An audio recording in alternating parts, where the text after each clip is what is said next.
Welcome to Complete Car, and we're here in Malaga today driving this, the new Renault Scenic. Yes, 27 years on from the original, and indeed 27 years on from when that original Scenic won the European Car of the Year award.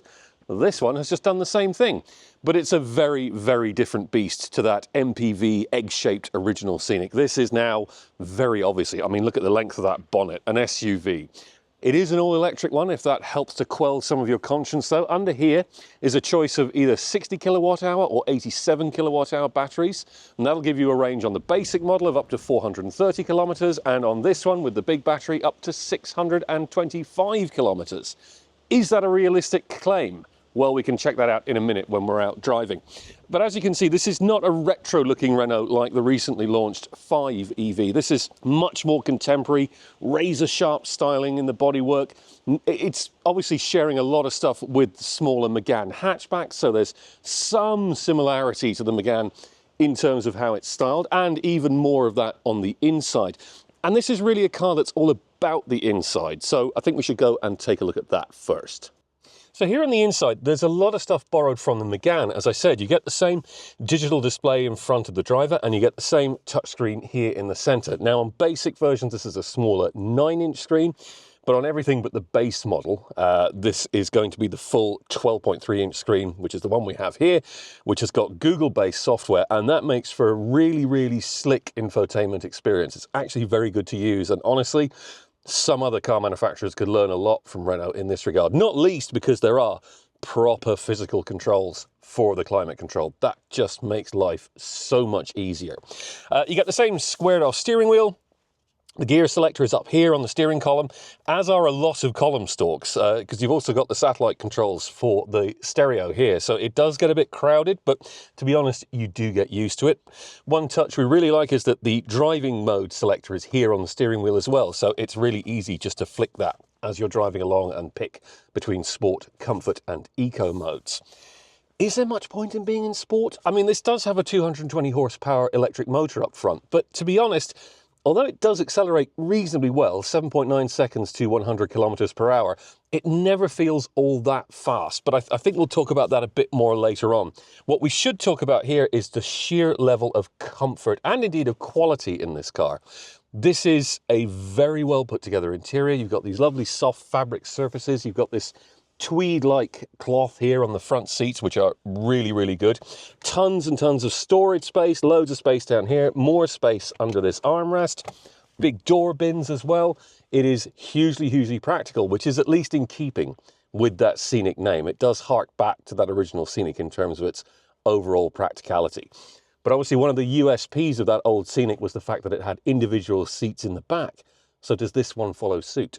Obviously, as soon as you get in the back of the Scenic, one thing you will notice is there is a lot of space on offer. Even though this Scenic is slightly shorter overall than some of its big rivals, I mean, that is a colossal amount of legroom.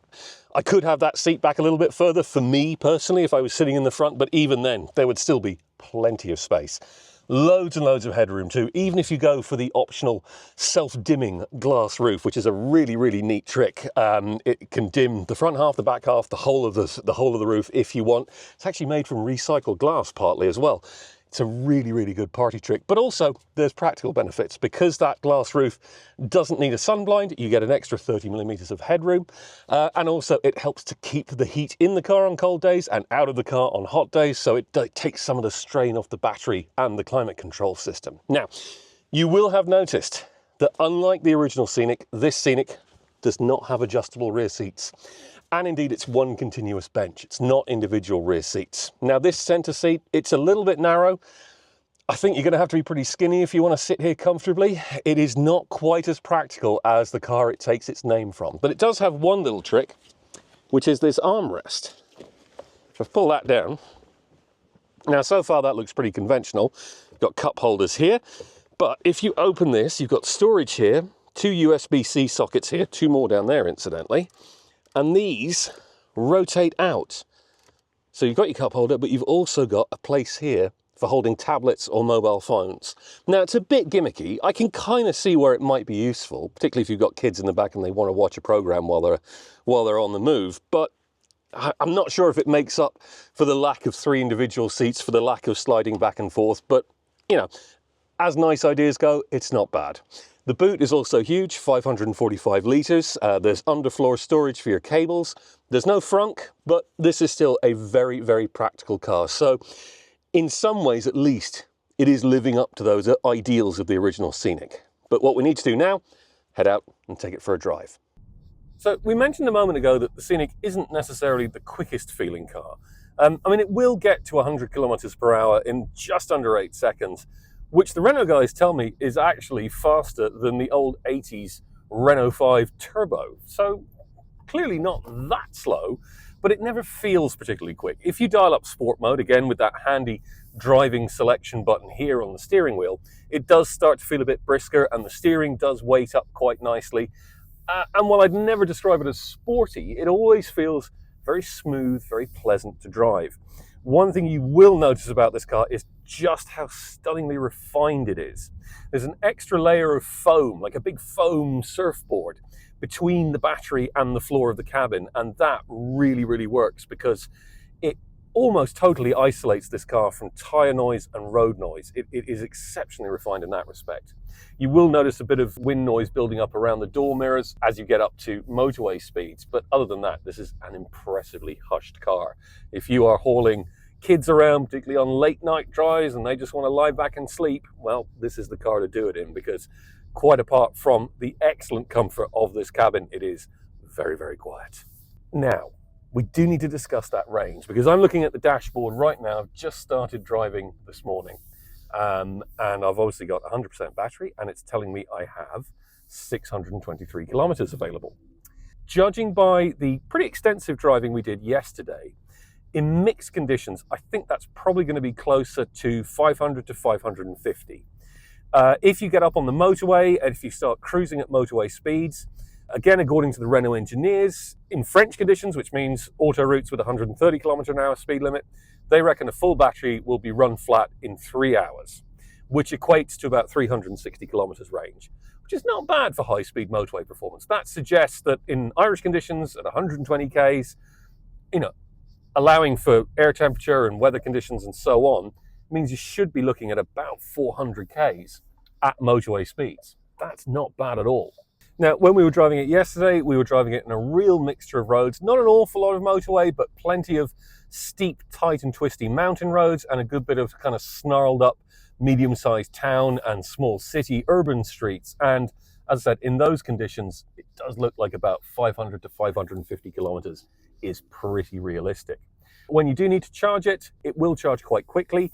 Renault quotes a maximum charging speed on DC fast charging power of 130 kilowatts. Actually, it will take in 150 kilowatts for the first couple of minutes. So it really, really stuffs some in at very, very high speed at first, and then it kind of settles down and slows down a bit as it goes along. The idea is that 30 minutes of high-speed DC charging will get you back 2 hours of motorway range. That's French motorway range, so maybe 2.5 hours at Irish motorway speeds.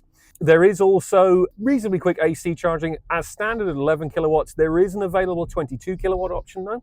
And obviously that's great if you're making use of curbside slow chargers. That really, really gives you some very good options for charging, because if you're able to take in the full 22 kilowatts from one of those, you'd be surprised how quickly a car will charge up. You can almost do it over a lengthy lunch break.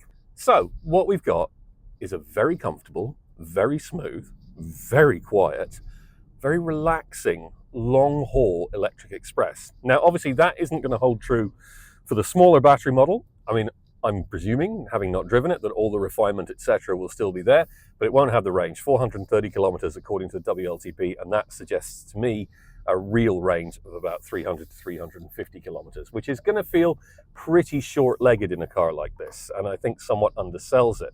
Now, we haven't got prices yet. Renault Ireland will only say for the moment that they will be competitive with the ID.4 and with the Tesla Model Y. So that suggests a sort of lowish 40,000 euro starting price for the basic version with the small battery and the short range, and sort of mid to high 40s for the 87 kilowatt hour battery and for the longer range. And then you go on up the scale and you get on to very high spec models like the Esprit Alpine and the Iconic, which is the one we're driving here today.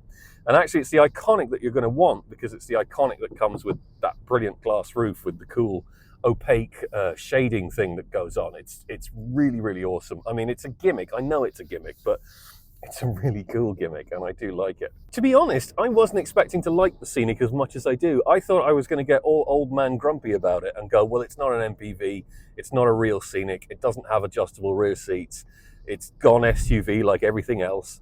But unfortunately, you do have to be realistic about these things. And the fact is that people want to buy SUVs and they don't want to buy MPVs anymore. Sadly, it's the case, because an MPV is always going to be a more efficient vehicle overall. But as far as electric SUVs goes, this is definitely one of the better ones, particularly because of this lovely interior. I mean, the combination of quality, comfort, refinement, and that brilliant infotainment system really shows the way home to an awful lot of rivals. I mean, certainly it's way ahead of anything Volkswagen's doing at the moment. It's definitely way ahead of Tesla in that respect. And it's absolutely head on with the likes of the Hyundai Ioniq 5 and the Kia EV6 in terms of quality, comfort, and layout. It's a really, really appealing car. If Renault Ireland can get this in at the right price, you could see this doing extremely well.